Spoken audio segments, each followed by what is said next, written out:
Bom, chegamos ao vídeo final do prognóstico do Campeonato Brasileiro e sobraram 5 equipes.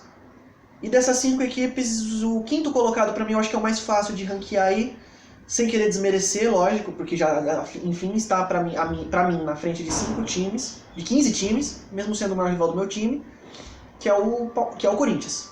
O Corinthians para mim está uma prateleira abaixo ainda dessa galera, mas está acima dos outros, por isso que entra aí como quinto colocado. O Corinthians que está na final do Campeonato Paulista, não sei se foi campeão, você aí já deve saber. Então para mim o Corinthians entra nesse quinto lugar, com todos os méritos. Pode ser campeão brasileiro, não é nenhum absurdo, mas pra mim ele tá um pouco abaixo aí, tecnicamente, em questão de elenco, dos rivais dessa prateleira aí.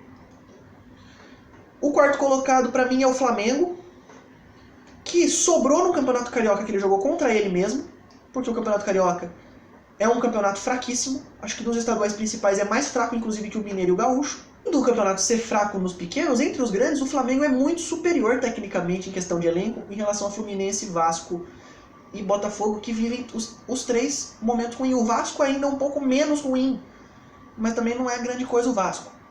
Atualmente, é um time gigante, história enorme, mas atualmente o Vasco não está muito bem. Botafogo e Fluminense nem se fala, estão piores ainda. E o Flamengo se sobressai muito desses times. Então o Campeonato Carioca não é muito parâmetro para o que o Flamengo vai aprontar na temporada. A Libertadores começou, o Flamengo não está tão mal na Libertadores, começou até que razoavelmente bem.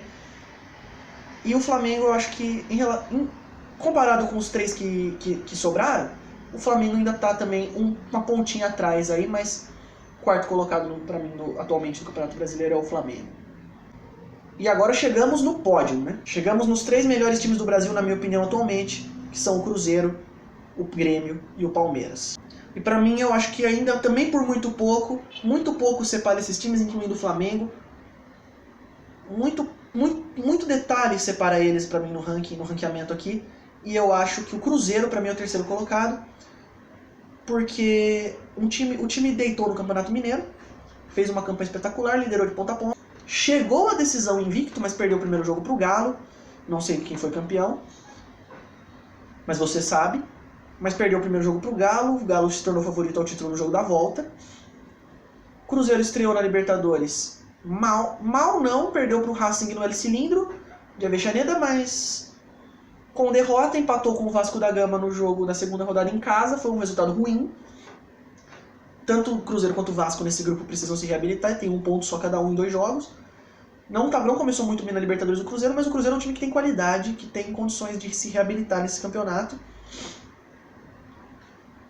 e ganhar títulos, e eu acho que briga pelo Campeonato Brasileiro sim, mas hoje, ranqueando, é o terceiro colocado, o time de Belo Horizonte. E agora é briga de cachorro grande. De um lado, o Grêmio, absoluto, campeão da Libertadores, campeão da Recopa, vice-campeão mundial, o time do Renato Gaúcho, que tá voando. Começou mal o Campeonato Gaúcho porque jogou com o time reserva, só que o Renato bateu no peito e falou: ganha essa parada aqui a hora que eu quiser, e ganhou. Porque hoje é quinta ainda que eu tô gravando, mas 4-0 pro Grêmio, impossível o Brasil de Pelotas virar esse jogo. Se virou e você tá vendo esse vídeo depois que aconteceu, você deve estar rindo da minha cara muito, mas eu ainda acho impossível o Brasil de Pelotas reverter o 4-0. E do outro lado você tem um Palmeiras que não ganhou títulos ano passado, mas esse ano tem mostrado que tá brigando para ganhar. Liderou o Campeonato Paulista de ponta a ponta, que em termos de estadual o Campeonato Paulista é um campeonato diferenciado, com muita qualidade em relação a outros. O interior paulista não tem igual no mundo em relação ao futebol, com times brigando, times raçudos. O Grêmio é um time que já está montado, já está estruturado, ganhou campeonatos, ganhou a Libertadores, ganhou a Copa do Brasil. A cereja do bolo para esse trabalho do Renato Gaúcho seria o brasileiro, que é o que falta, porque Mundial para um time sul-americano atualmente, com a Europa no nível que está, é utópico. Então o Campeonato Brasileiro seria a cereja do bolo para a carreira, para essa passagem do Renato pelo Grêmio. E se também não ganhar, não desmerece de forma nenhuma o trabalho maravilhoso que o Renato fez no Grêmio, faz no Grêmio. Não sei se vai sair, provavelmente esse ano não. E do outro lado o Palmeiras, que está se montando, que está se mostrando um time forte, um time competente. Mas por um detalhe, eu acho que o Grêmio ainda é um pouco superior ao Palmeiras, um pouco mais favorito que o Palmeiras. Porque o Grêmio esse ano já teve a sua prova de fogo, já teve uma prova de fogo contra o Independiente na Recopa e conquistou o título. O Palmeiras, que deitou no Campeonato Paulista, que liderou de ponta a ponta, que está na Libertadores 100%, ganhou do Júnior Barranquilla, que é um time que vem crescendo, ganhou do Alianza Lima, que é um time que está sempre disputando os torneios. Mas o principal confronto do Palmeiras nessa fase de grupos ainda não aconteceu, que é o Boca. O Boca Juniors é o principal adversário do Palmeiras no grupo da Libertadores. Vindo a prova de fogo do Palmeiras contra o Boca e vindo outras provas de fogo do Grêmio também, em termos de Libertadores, em termos de Campeonato Brasileiro, Copa do Brasil, que esses times vão entrar ainda, acho que o Palmeiras pode reverter. Qualquer um dos dois que ganhar, ou até o Cruzeiro ou até o Flamengo, não seria nenhum absurdo. Mas para mim o Grêmio ainda está um pouquinho acima, mas o Campeonato Brasileiro é muito longo, 38 rodadas, são 19 no primeiro turno, que é um campeonato, no segundo turno muda totalmente, é outro campeonato, os 19 do segundo turno. Corinthians, por exemplo, ano passado, campeão do primeiro turno invicto, disparado 50 pontos de 57 disputados. No segundo turno ficou em 12º lugar. E mesmo assim ficou com o título. Uma Chapecoense que estava ameaçada de cair, no primeiro turno ela foi campeã, simbólica do segundo turno. E foi para a Libertadores. Então o campeonato é muito longo. Você não consegue fazer é difícil você fazer uma campanha de ponta a ponta igual. E depende do que esses times fizerem na Libertadores. É mais um ano de adaptação ainda desse calendário anual de Libertadores e Copa do Brasil Sul-Americana.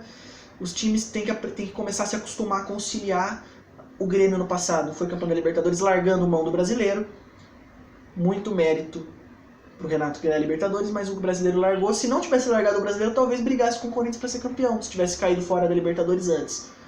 Então varia muito. O campeão brasileiro vai variar de Libertadores, vai variar a Copa do Brasil. Porque os times que forem chegando mais longe nessas competições de mata-mata, a tendência é que larguem o brasileiro. Os times que forem eliminados antes dessas competições, a tendência é que foquem no brasileiro, porque é o que vai restar. Então aí vai ter um ponto crucial aí que vai definir aí quem vai brigar pelo título brasileiro. Bom, galera, é isso aí. Vamos acompanhar o Brasileirão aí. Ao longo do Brasileirão a gente vai sabendo o que vai acontecer. Vamos ver Vamos ver se os prognósticos aí vão bater. Se não bater também, nenhum absurdo, eu não sou nenhum vidente, eu só analiso. Nem jornalista eu sou. Mas sou uma pessoa que gosta de futebol e que faz análise. Então, é isso aí, grande abraço, fui.